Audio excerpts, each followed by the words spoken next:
মা রান্না করেছে আজকে ফ্রাইড রাইস, শনিবার নিরামিষ দিন।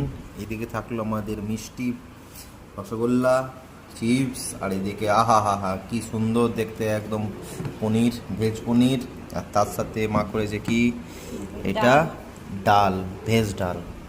তো সমস্ত কিছু দিয়ে একদম জমে যাবে আজকের দুপুরের খাবারটা। তুলে দিচ্ছে খাবার, তুমি দেখতে থাকো যে কীরকমভাবে দেখি আজকে রিভিউ দিব মাকে, যে কীরকম ভালো রকম খাওয়া হয়েছে কিনা, খেয়ে একবার দেখি কীরকম লাগছে। খুব সুন্দর হয়েছে, খুব সুন্দর, পনিরটা ভালো হয়েছে। বাবান কেমন হয়েছে রে ফ্রাইড রাইস? খুব সুন্দর, পনিরটা খেয়ে দেখ একদম আহা হা হা হা, সব কিছু একদম সেরা। শনিবারের দিনটা আজকে পুরো জমে যাবে মা।